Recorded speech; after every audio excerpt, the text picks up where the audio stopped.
Bonjour tout le monde, aujourd'hui je vous emmène avec moi sur un shooting photo. C'est un nouveau format sur la chaîne, ça fait longtemps que je voulais faire ça. L'idée c'est tout simplement de vous faire découvrir les coulisses d'un shooting photo, de vous donner des conseils, des petites astuces, mais aussi de parler des choses qui ont fonctionné, des choses qui ont moins bien marché. Alors vous allez voir, je vais faire beaucoup de shooting cosplay, costume, fantasy médiévale parce que c'est quelque chose que j'aime bien. Alors aujourd'hui c'est un shooting cosplay, on est avec Totoro Ronflex, c'est son pseudo sur les réseaux, et vous l'avez reconnu évidemment, elle est déguisée en princesse Mononoke, et en plus elle a fabriqué par elle-même ce costume, donc c'est assez impressionnant. Donc au niveau du matériel pour ce shoot, j'ai utilisé donc le Sony A7 IV, mon boîtier, avec un 85 mm f1.4 GM. Ça fait un moment que je l'ai pas si souvent utilisé que ça, donc là évidemment pour du portrait c'est l'idéal. Allez, on est parti pour le shooting.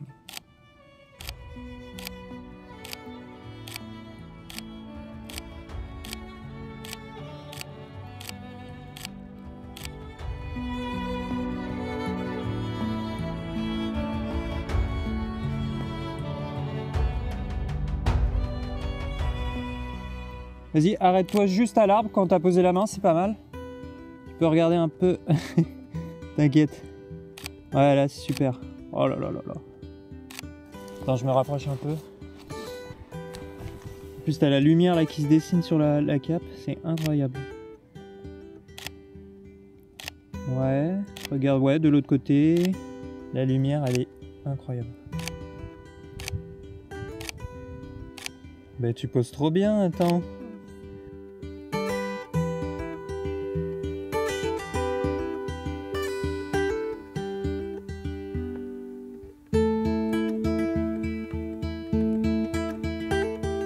Alors petit conseil que je peux vous donner également, c'est de faire attention au regard. Généralement sur le shooting on alterne voilà, des prises où le modèle regarde la caméra et parfois on lui demande de regarder voilà, au loin, de regarder un peu à côté. Et c'est vrai que généralement ils ont tendance à mettre le regard un peu trop loin et du coup on se retrouve avec pas mal de blanc au niveau des yeux. Alors là encore c'est à la limite, ça pourrait passer, mais parfois il y a vraiment le regard est vraiment trop éloigné par rapport à la composition et au point de vue de la caméra. Quand le regard revient vers nous c'est un peu mieux. Après ça dépend de la posture de la composition, mais voilà, c'est un petit détail auquel il faut penser sur le shooting parce que bon voilà, sur la photo c'est tout petit et on a vite fait de passer à côté. Le regard c'est quand même quelque chose de très important.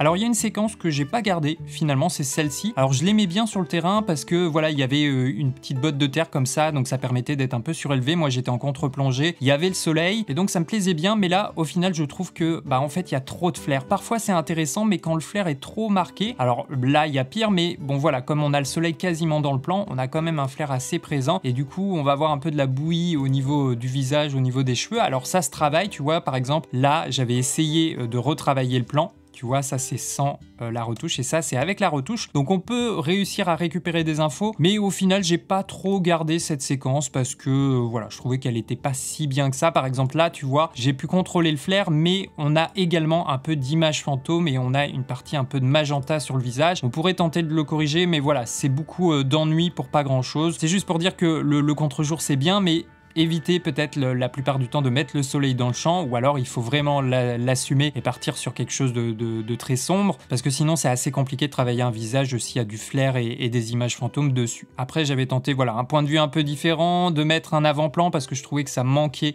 un peu de perspective, de profondeur, mais là en fait l'avant-plan est trop sombre et je m'en suis rendu compte qu'après évidemment, et du coup je trouvais que c'était pas si joli que ça sur cette photo, ça apportait pas grand chose. Alors on est en forêt, hein, donc moi là ma config c'est un peu tout le temps la même. Ma façon de procéder c'est que je regarde la lumière et j'essaye donc d'avoir un beau contre-jour. Alors j'essaye de pas avoir le soleil dans le champ, généralement c'est voilà, du 3/4 contre, parfois même pas loin du profil, mais voilà, on est en extérieur en lumière naturelle, c'est important de se servir de la lumière. Donc à chaque fois c'est un peu mon point de référence pour choisir mon point de vue, mon positionnement, et après il faut trouver les éléments qu'on intègre au niveau de la composition. Tu vois que j'aime bien aller chercher des choses en avant-plan pour donner un peu de profondeur, de perspective.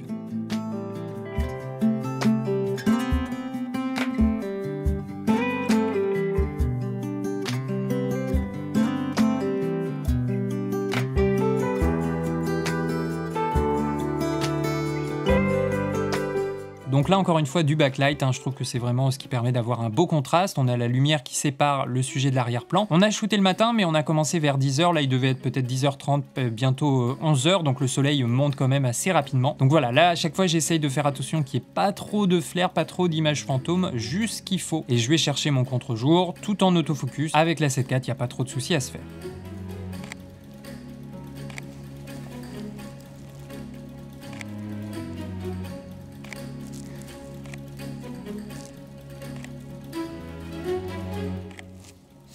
Ouais, c'est pas mal, genre à moitié tu regardes et puis... Ah ouais, c'est trop beau.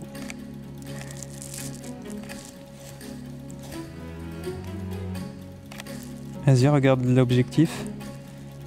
Ouais. Vas-y, regarde en haut comme tout à l'heure, j'aimais bien. Ouais.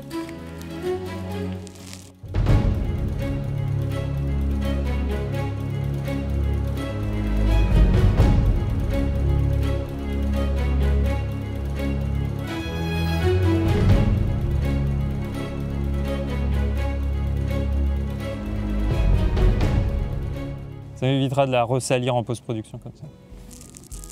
Ah ouais, c'est trop beau.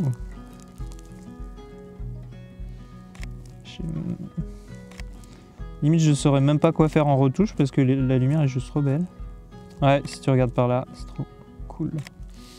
Ouais. Peut-être le moment de faire un beau profil. Ah là, c'est trop bien. En plus, il y a la mèche qui passe entre les deux yeux.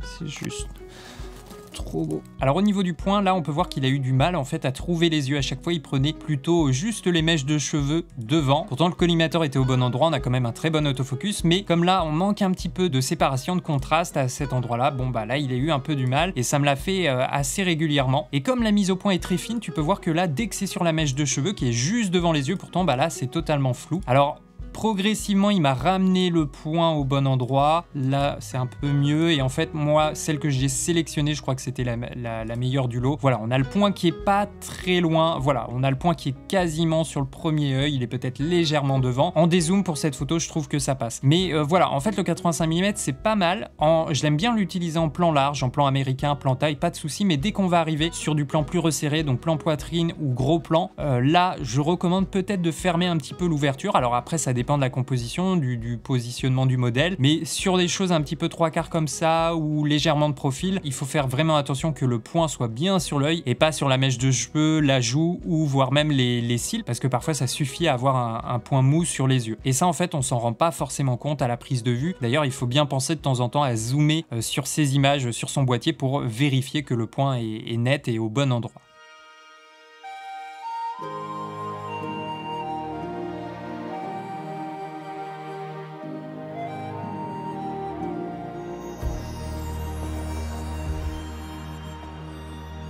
Alors, faut que j'arrive à faire le point sur toi. Ouais, c'est cool ça. Et regarde par là.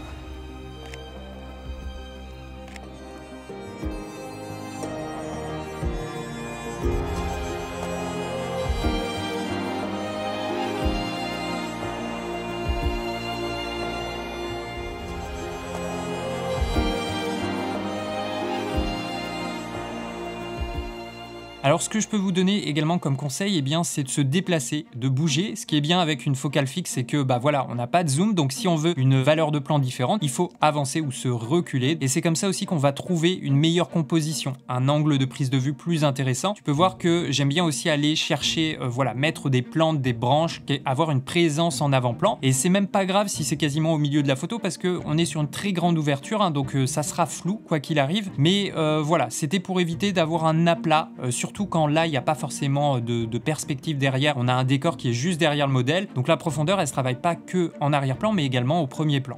Ouais.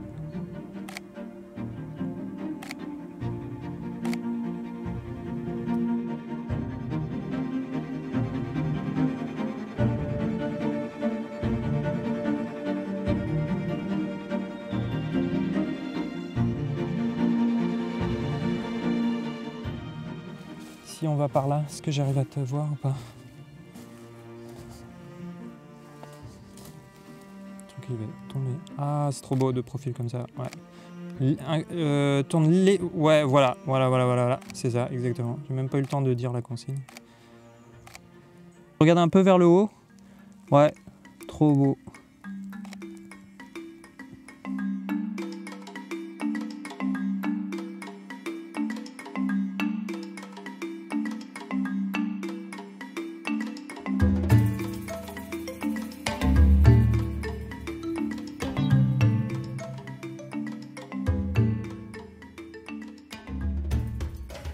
Ouais, c'est très cool. Bah honnêtement là c'est pas mal.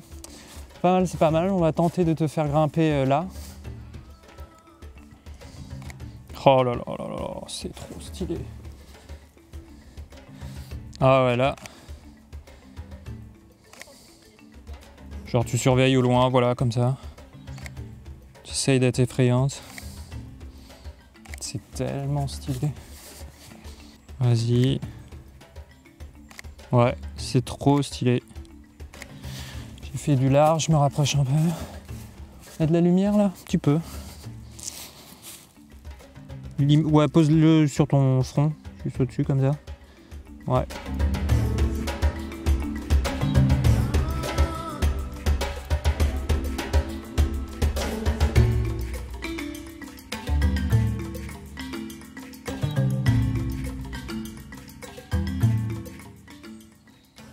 Ouais, c'est pas mal. Essaye de marcher légèrement. Tu viens par là.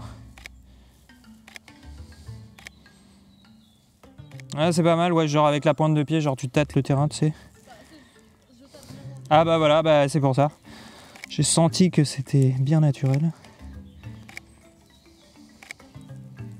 Ouais, tu regardes, tu remets ton truc. Oh, en plus on a une petite backlight. Ouais, tu regardes. Alors, il trouve pas tes yeux, mais si.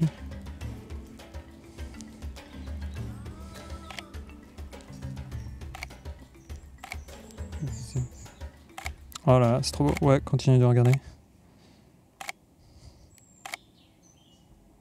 Donc là encore, il y avait des lumières assez intéressantes. Alors au début, j'avais un peu trop de flair. Donc j'ai testé quand même, mais au final vous voyez j'ai pas sélectionné ces photos pour la retouche. Le flair souvent ça rend bien sur le petit écran de notre appareil photo, mais quand on découvre ça après sur le grand écran, bah c'est un peu plus compliqué à gérer. Alors par exemple là j'ai quand même retouché la photo, je trouvais que c'était intéressant, mais c'est à la limite parce que après voilà, c'est aussi le risque d'avoir une retouche pas très naturelle. Au fur et à mesure j'ai éliminé un petit peu le flair, donc je me suis désaxé, et là par exemple c'est beaucoup mieux. On a un petit contre-jour 3/4, on a peut-être un soupçon de flair, mais c'est beaucoup moins que tout à l'heure, et donc là on peut travailler ça et avoir un rendu très sympa. Tu vois là, ça c'était le RAW, ça c'est ma retouche, donc j'ai essayé de garder quand même l'ambiance, hein, le contraste, j'ai retravaillé un petit peu mes couleurs, et là ça fonctionne bien. Alors peut-être que j'aurais pu protéger encore un tout petit peu plus. Là tu vois qu'on a un petit peu perdu des informations à ce niveau là. Si on regarde le RAW suivant au niveau de l'histogramme, tu vois en principe j'ai rien écrété là au niveau de mes blancs, et par contre évidemment il y a des zones sombres, mais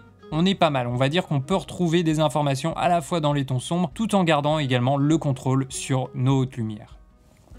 Ah ouais, c'est trop canon. C'est trop beau. Ouais, comme ça, tu regardes un peu la caméra.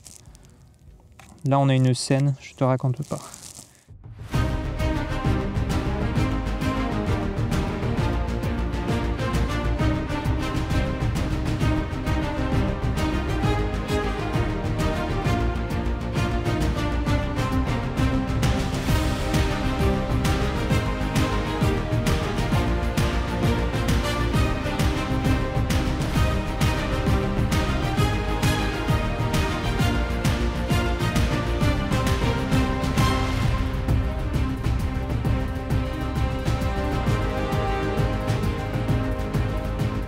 Voilà pour ce premier épisode sur ce nouveau format où je vais filmer donc les coulisses d'un shooting photo. Alors n'hésitez pas à me faire un retour dans les commentaires, qu'est-ce que vous en avez pensé? Là j'ai filmé avec une caméra d'action que j'avais mis sur les bretelles, je trouve que ça fonctionne bien, l'image est correcte. Alors évidemment en fonction de ma position, bah parfois ça filme un peu le sol et l'appareil est limite hors champ, mais globalement ça fonctionne bien. Peut-être que je rajouterai une autre caméra sur l'épaule, peut-être une caméra 360 pour avoir un autre point de vue. Voilà, j'espère que ça vous a plu. En tout cas nous on s'est vraiment bien amusé sur ce shooting. D'ailleurs je posterai également toutes ces photos sur sur mon Instagram, donc n'hésitez pas à vous abonner si c'est pas encore fait. Allez, c'était Benjamin avec Derrière la caméra, on se dit à tout de suite pour la prochaine vidéo.